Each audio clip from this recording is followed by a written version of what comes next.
All right, Taylor. So what I wanted to do now is talk about the Nashville metal scene. I have been a part of it since 2012. It's been a while. So I was there right when around the time the new Rocketown opened.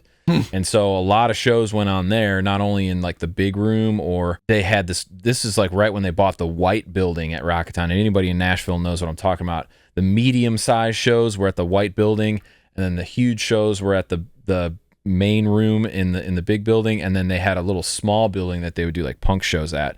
So that was kind of like a central hub for shows. And then Rocketown kind of stopped wanting to have like metal bands that use swear words in their music and stuff. That kind of became They didn't serve alcohol, did they?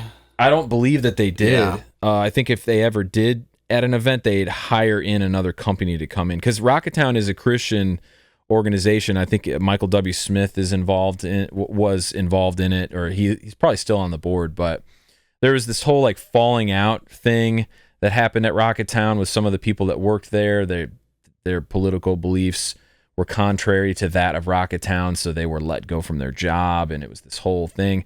So then a lot of shows started happening at places like The End, Exit In. Obviously, it's always been there, a staple in Nashville. East Room, The Cobra, Cafe Coco was a huge place for shows for such a long time. Did you ever go to a show at Cafe Coco? Nope. That was like a thing. So I did catch Rocketown before the end of that.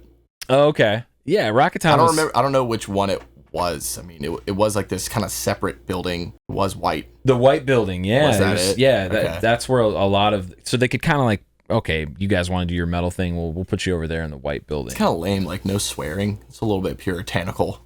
Yeah, I dude, when I was in like doing the Christian metal thing back in like 2011, 2012, like when I first started being in touring bands, there were some like church type venues that made you sign like a contract that was like, you cannot swear, because like metal bands, they went, get the F up. You're like, I mean, what would... Yeah. Okay, so what would happen if they break that contract? They would just say, you can't play here again, basically. Would they like not pay them?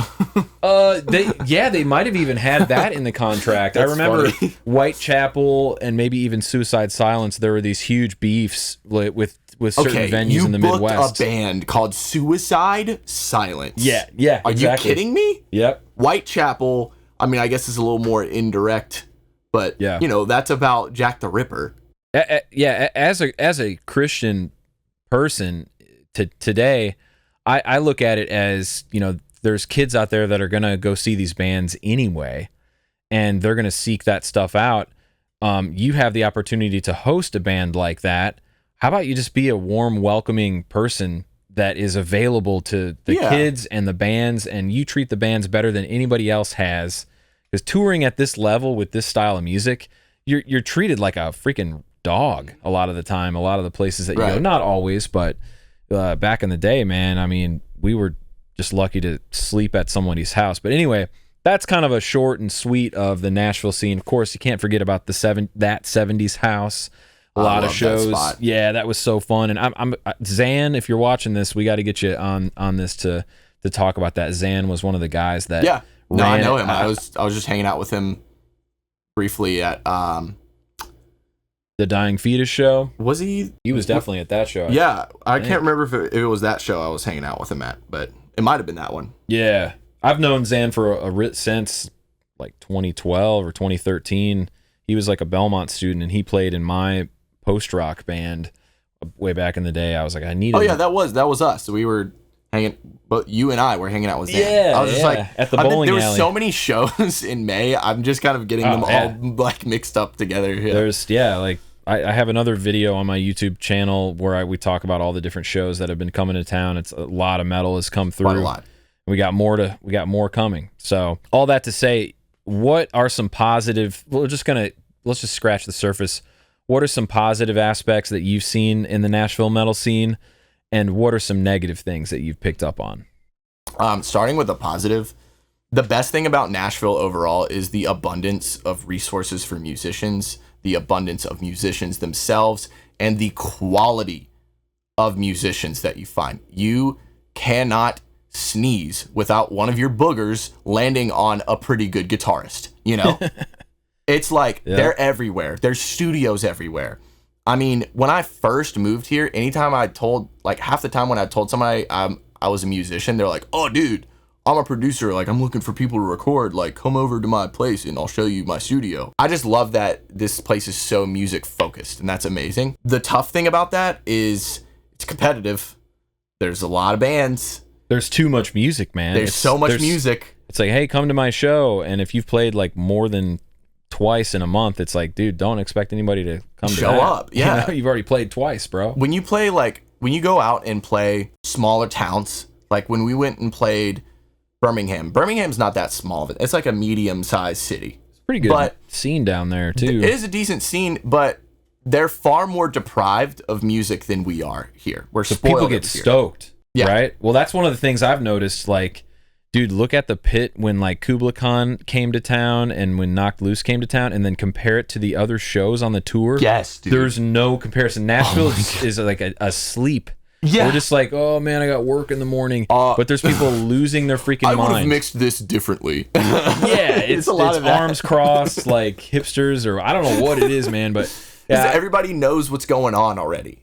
They know how the show works. They know it's like the mystique is gone for a lot of people because they're involved with it. But that makes it cool too. Like I the reason I live here is for that. Is I want to be around I want to improve my game. I want to be around people that are in the game.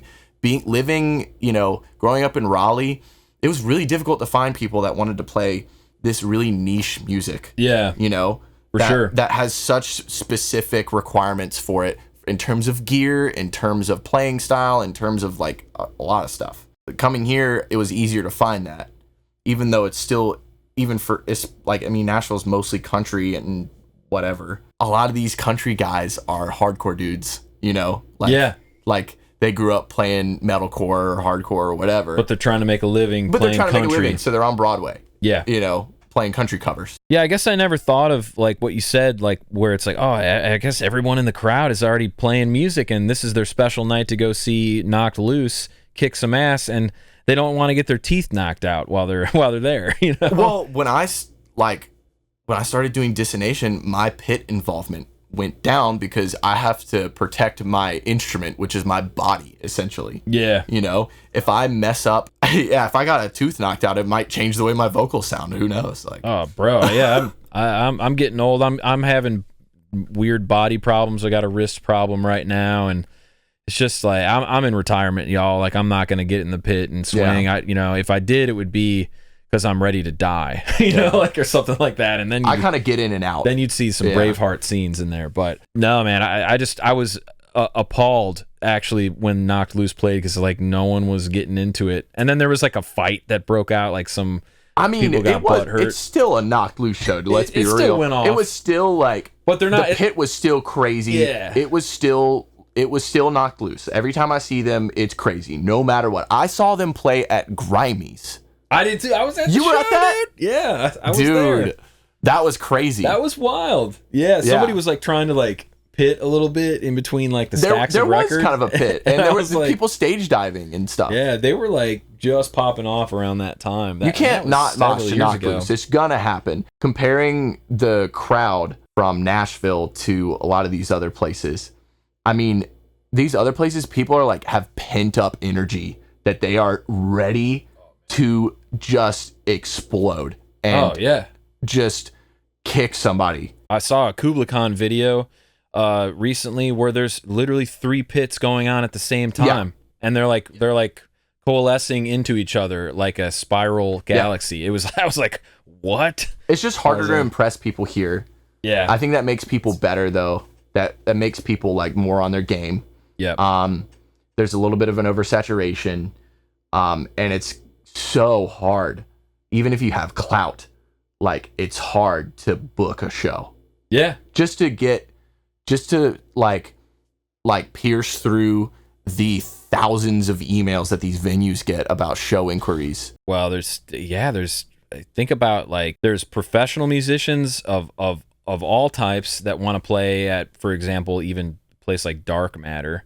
you got like high school kids that just want to do their first show, like, oh, I want to do my songwriter showcase at Dark Matter. You know, like it's everyone on the planet around there like that wants to get in and do a show. So yeah, I can only imagine. I mean, we have tons of like venues, but like most of them are like for country cover bands, and like the rest are, I mean, if you eliminated those venues, the small to medium sized venues that like a local band that's in an alternative scene would be able to play, it's no more plentiful than any other small town in like the South, honestly. Yeah. Like I had a way easier time finding spots to play in North Carolina where there's not nearly as thriving of a music scene as Nashville. Mm-hmm.